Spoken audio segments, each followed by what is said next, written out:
ചിത്രകല ഒരു തപസ്യയായി മാറ്റുകയാണ് കരിവള്ളൂർ കൊഴുമ്മലിലെ അർത്ഥന. അർത്ഥന വരയ്ക്കുന്ന ചിത്രങ്ങളിലൊക്കെയും ജീവനും ജീവിതവുമുണ്ട്. 4ാം ക്ലാസ്സിൽ പഠിക്കുമ്പോൾ തൊട്ടേ അർത്ഥന സാമാന്യം ഭേദപ്പെട്ട ചിത്രങ്ങൾ വരയ്ക്കുമായിരുന്നു. പിന്നീട് പരിശീലനത്തിലൂടെയും അധ്വാനത്തിലൂടെയും അത് വളർത്തിയെടുത്തു.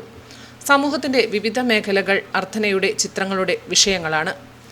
മഴയത്ത് നടന്നു നീങ്ങുന്ന ദമ്പതികൾ ചിലപ്പോൾ പെട്ടെന്നാരും ചിത്രത്തിന് ഒരു വിഷയമാക്കി എന്ന് വരില്ല.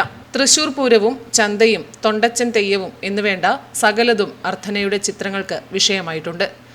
ഏത് ചിത്രം വരച്ചാലും അതിൽ തൻ്റെ കയ്യൊപ്പ് കാണണമെന്ന് അർത്ഥനയ്ക്ക് നിർബന്ധമാണ്. ചിത്രം കാണുന്ന നമ്മൾക്കും അത് ശരിയാണെന്ന് തോന്നാതിരിക്കില്ല. 7ഓളം രീതികൾ ഉപയോഗിച്ചാണ് ഈ 14കാരി ചിത്രങ്ങൾ വരയ്ക്കുന്നത്. അതിൽ മ്യൂറൽ പെയിൻറ്റിംഗ് ഉണ്ട്, water colour, oil painting, glass painting, colour pencil എന്നിവയെല്ലാമുണ്ട്. ചിത്രകലയിൽ ഏറെ പഠിക്കാനും സാമൂഹ്യ വിഷയങ്ങളൊക്കെ കൊണ്ടുവരാനുമാണ് ഇനിയുള്ള ശ്രമമെന്ന് അർത്ഥന പറയുന്നു. ഞാൻ LKG മുതൽ ചിത്രം വര തുടങ്ങിയിട്ടുണ്ട്. ഇപ്പം ഞാൻ പല മീഡിയത്തിലും ഉപയോഗിച്ചിട്ട് പെയിൻറ്റിങ് ചെയ്യുന്നുണ്ട്. Water colour, oil painting, pencil drawing, അങ്ങനെ കുറേ.